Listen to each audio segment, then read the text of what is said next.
Olá pessoal, eu sou o professor Marcos, professor de História. Estamos começando a aula número 1 sobre o regime militar ou ditadura militar, um período que vai de 1964 a 1985. Nessa primeira aula, nós vamos falar sobre como foi o começo da ditadura militar. Bom, no nosso primeiro item aqui, eu selecionei que durante o período militar, nesses 21 anos, foram 5 presidentes nesse período. O primeiro presidente foi o Marechal Castelo Branco, depois o General Costa e Silva, depois o Emílio Garrastazu Médici, o General Médici. O penúltimo presidente foi Ernesto Geisel, General Ernesto Geisel, e o último presidente do regime militar foi o presidente General João Batista Figueiredo, certo? Bom, assim que houve a tomada no poder pelos militares, os militares começaram a governar através de atos institucionais. O que são atos institucionais?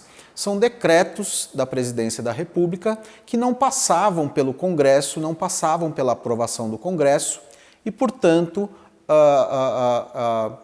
era preciso obedecer a esses atos institucionais, mesmo que eles não tenham sido aprovados pelo Congresso. Então, o ato institucional número 1 decretava que as eleições para presidente, a partir desse momento, seriam indiretas.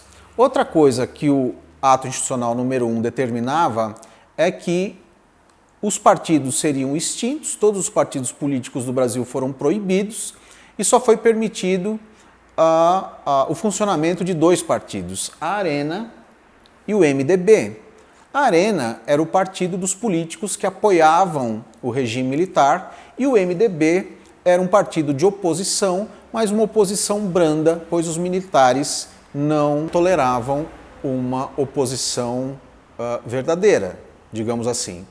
Bom, terceiro item, em 1966 é decretado o ato institucional número 3, que determinava que as eleições para governadores e prefeitos passavam a ser indiretas.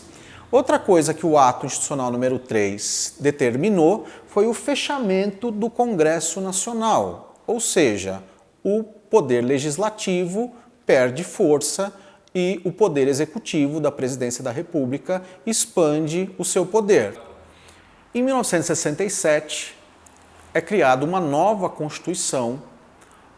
O Congresso é reaberto apenas para aprovar essa nova Constituição de 1967 e essa Constituição passa a valer, então, a partir desse período. E essa Constituição, ela confirma os atos institucionais que foram feitos desde 1964.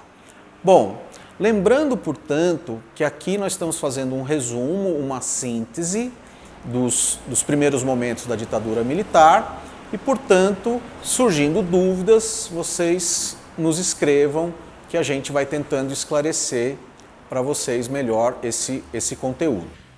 Então, pessoal, lembrando que o que caracteriza um regime ditatorial é justamente as eleições indiretas. A sociedade não podia mais escolher os seus governantes, não podia mais escolher os presidentes, não podia escolher mais os governadores, nem os prefeitos. Isso é uma característica fundamental dos regimes ditatoriais e não foi diferente na ditadura militar no Brasil.